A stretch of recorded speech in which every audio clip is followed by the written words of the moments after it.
Title আর thumbnail দেখে তো বুঝতেই পেরেছেন কোথায় যাচ্ছি, কিভাবে যাবেন, সমস্ত খরচার ডিটেলস, পুজোর টাইমিং, ভোগ প্রসাদের মূল্য, বিভিন্ন অন্নপ্রাশন ক্রিয়াদি সম্পন্ন ভোগ প্রসাদ বাড়ি আনা যাবে কিনা, এছাড়াও ছোটোখাটো নানান রকম টিপস নিয়ে সম্পূর্ণ ডিটেলস থাকছে এই ভিডিওতে। তাই একটুও স্কিপ না করে সম্পূর্ণ ভিডিও দেখার অনুরোধ রইল। চলুন ভিডিওটা শুরু করা যাক। জার্নি শুরু করেছিলাম শিয়ালদা স্টেশন থেকে। শিয়ালদা থেকে ডানকুনিগামী লোকাল ট্রেন ধরে আমরা নেমে পড়লাম দক্ষিণেশ্বর স্টেশনে। যেই প্ল্যাটফর্মে নামবেন তার ঠিক অপোজিটে চলে যাবেন রেল লাইন ক্রস করে। তো অপোজিটে গিয়ে ঠিক আমি যেমনভাবে দেখিয়ে দিচ্ছি তেমনভাবেই এগিয়ে যাবেন। আচ্ছা, এখানে বলে রাখি, শিয়ালদা থেকে দক্ষিণেশ্বর পর্যন্ত রিটার্ন টিকিট কেটে নিয়েছি 10 টাকা দিয়ে। আপনারা চাইলে মেট্রো করেও চলে যেতে পারেন, আর মেট্রোতে করে একদম দক্ষিণেশ্বর স্টেশনের সামনেই নেমে যাবেন। তো চলুন এইভাবে এগোতে এগোতে দেখবেন আপনার বাম দিক থেকে এই যে সিঁড়িটা চলে যাচ্ছে, ওইটা হচ্ছে স্কাইওয়াক। ওটা ধরে গেলে আপনারা দক্ষিণেশ্বর মায়ের মন্দিরে পৌঁছে যেতে পারবেন। কিন্তু আমরা যাব এই ডান দিকের রাস্তাটা ধরে, কারণ আজ আমরা দক্ষিণেশ্বর মায়ের মন্দিরে যাব না, আমরা যাব আদ্যাপীঠ। তো চলুন এই সিঁড়ি থেকে নেমে ঠিক এর নিচে যেই টিকিট কাউন্টারটা দেখতে পাচ্ছেন, এই টিকিট কাউন্টারের সামনে থেকেই কিন্তু আদ্যাপীঠ যাওয়ার অটোগুলো ছেড়ে থাকে। এবার অটো ভাড়া সম্পর্কে আপনাদের একটা ধারণা দিই। যদি আপনারা একদম মন্দিরের সামনে নামেন তবে ভাড়া পড়বে শেয়ারে 15 টাকা, আর যদি মাঝপথে নেমে পড়েন যেমনটা আমরা করেছিলাম তাহলে ভাড়া পড়বে 10 টাকা। আর যদি চান অটো কারুর সাথে শেয়ার করবেন না, আপনারা পুরোটাই বুক করে যাবেন, তাহলে সেক্ষেত্রে ভাড়া পড়বে 60 টাকা। আর একটা ইম্পর্ট্যান্ট কথা, এই রাস্তাটা খুবই কম রাস্তা, তো আপনারা চাইলে এই মেন রোড থেকে হেঁটেও পৌঁছে যেতে পারেন। তো আমরা যাওয়ার সময় 10 টাকা দিয়ে অটো ভাড়া করে গেছিলাম, যেটা এখানে এই বাজারটার সামনে নামিয়ে দিয়েছিল। আর যেভাবে দেখিয়ে দিচ্ছি এইভাবে ঠিক বাজারটার মধ্যে দিয়ে চলতে থাকলে মেন রোড থেকে একটুখানি গেলেই পেয়ে যাবেন মায়ের মন্দির। আর চাইলে আপনারা যেমনটা আমরা করেছিলাম, আসার সময় আমরা পুরো রাস্তাটা দুই বোনে গল্প করতে করতে হেঁটেই এসেছিলাম, এমন কিছু দূরত্ব নয়। যাই হোক, কথা বলতে বলতে অবশেষে চলে এলাম মায়ের মন্দিরের ঠিক সামনে। এই দেখুন, এটা হচ্ছে মায়ের মন্দিরের প্রধান গেট। আর এই গেটের ঠিক অপোজিটে এই যে দোকানগুলো আপনারা দেখতে পাচ্ছেন, এখান থেকে আপনারা মায়ের মন্দিরে পুজো দেওয়ার জন্য ফুল, মিষ্টি, বিভিন্ন ধরনের সামগ্রী কিনে নিতে পারেন। তো চলুন মন্দিরে প্রবেশ করা যাক।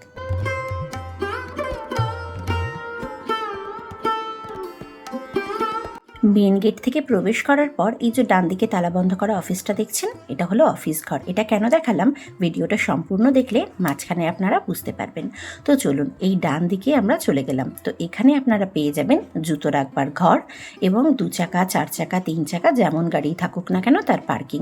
দেখুন আমি জুম করে দেখিয়ে দিয়েছি যেখানে পার্কিং চার্জ কেমন লাগে। আর এখানে আমি যখন ভিডিও করছিলাম তখন এই সিকিউরিটি কাকু আমাকে বলছিলেন যে তোল তোল, ভালো করে তোল, সব ডিটেলসগুলো নিয়ে রাখছিস তো। তো যাই হোক, 3 ও 4 চাকা গাড়ি পার্কিংয়ের জন্য আপনাদের ঘন্টা প্রতি দিতে হবে 20 টাকা, আর 2 চাকার গাড়ি পার্কিংয়ের জন্য আপনাদের দিতে হবে ঘন্টা প্রতি 10 টাকা। তো গাড়ি পার্কিংয়ের ওই জায়গাটা থেকে আমরা একটু এগিয়ে এলেই এখানটায় দেখতে পাবেন জুতো রাখার ঘর, যেখানে আপনারা মাত্র 2 টাকার বিনিময়ে প্রতি জোড়া জুতো রাখতে পারবেন। তাছাড়াও অনেকেই দেখলাম যেখানে সেখানে জুতো রেখে দিচ্ছে, তবে মন্দিরে এসে যেখানে সেখানে জুতো না রেখে যখন জুতো রাখার জায়গাই আছে তাহলে সেখানে রাখাটাই ভালো। তো যাই হোক, এখানে এরকম জায়গায় জায়গায় ঠান্ডা জলের ব্যবস্থাও করা রয়েছে। তো চলুন এবার ভোগ প্রসাদ পাওয়ার টিকিট মূল্য এবং কোথা থেকে টিকিট কাটবেন তা জানিয়ে দিই। এই দিকটা হলো মন্দিরের যে প্রধান গেট, তার ঠিক বাম দিক থেকে এদিকে চলে আসবেন। তো বাম দিকে দেখুন মানুষজন, এখানেও রয়েছে অনেক মন্দির, বিশেষ করে আদি মন্দির, আদি আদ্যামায়ের যে আদি মন্দির সেটা এখানে রয়েছে। তো মানুষজন দেখুন এখানেও লাইন দিয়ে পুজো দিচ্ছে, তো আপনারা এখানেও চাইলে পুজো দিয়ে নিতে পারেন।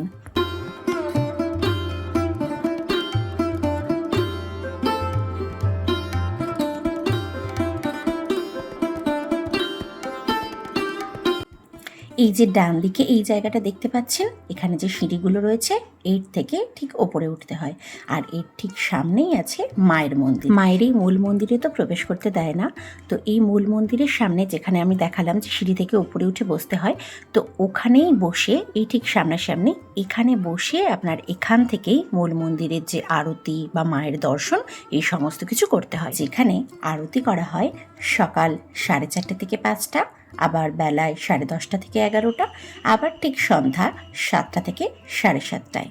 এখানে বলে রাখি, ক্যামেরা বা মোবাইল কোনো কিছুই কিন্তু এখানে অ্যালাউ নেই, তাই মায়ের মূর্তি বা আরতি কিছুই আপনাদের সাথে শেয়ার করতে পারলাম না। আর সব কিছু তো ভিডিওতে দেখে মন ভরে না, সামনে এসে মাকে এবং আরতি সম্পূর্ণটা আপনারা স্বচক্ষেই দর্শন করে যান।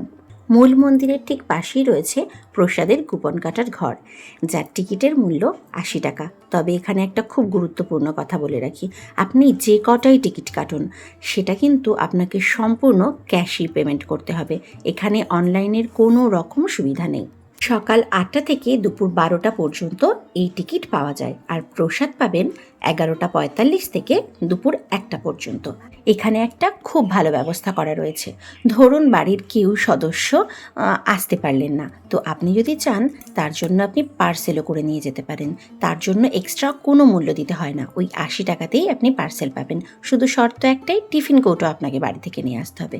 আর না হলে মন্দিরের প্রধান গেটের বাইরে বিক্রি হচ্ছে বিভিন্ন কন্টেনার, আপনি আপনার প্রয়োজন অনুযায়ী কতটা লাগবে, মানে কটা টিফিন কৌটো লাগবে, আপনি তা কিনে নিতে পারেন। চলুন এবার পুরো মন্দির চত্বরটা আপনাদেরকে ঘুরে দেখাই, সঙ্গে মন্দির সম্পর্কে নানা জানা অজানা তথ্য আপনাদের সঙ্গে শেয়ার করে নিই। এই আদ্যামায়ের মন্দিরটি তৈরি হয়েছিল স্বপ্নাদেশে। পশ্চিমবঙ্গের প্রসিদ্ধ কালী মন্দিরগুলির মধ্যে এটি হলো অন্যতম। আদ্যাপীঠের এই আদ্যামায়ের মন্দিরটি, যেখানে দেবী কালী আদ্যাশক্তি মহামায়া রূপে পূজিতা হন। মন্দিরটি প্রতিষ্ঠা হয় রামকৃষ্ণদেবের শিষ্য শ্রী অন্নদা ঠাকুরের হাত ধরে। অন্নদাচরণ ঠাকুর একদিন স্বপ্নাদেশে পান শ্রীরামকৃষ্ণের আদেশ। স্বপ্নাদেশে শ্রীরামকৃষ্ণ তাকে বলেন ইডেন গার্ডেন্সে গিয়ে সেখানে ঝিলের পাশ থেকে 18 ইঞ্চি আদ্যামায়ের কোষ্ঠী পাথরের মূর্তি পান। সেদিন ছিল রামনবমী তিথি। মা অন্নদা ঠাকুরকে স্বপ্নে বলেছিলেন যে শুধু শাস্ত্রমতে পুজো তিনি পেতে চান না, বরং যে ভক্ত সহজ সরল প্রাণের ভাষায় নিজের ভোগ্য বস্তু ও ব্যবহার্য বস্তু মাকে নিবেদন করে মায়ের সামনে আদ্যাস্তোত্র পাঠ করে, মা তাতেই আনন্দিত হন। সত্যি মা কত সহজ উপায় বাতলে দিয়েছেন তাকে ডাকার। এটি হলো যুগল মন্দির, অর্থাৎ এখানে আমাদের রাধা মাধব বিরাজ করছেন।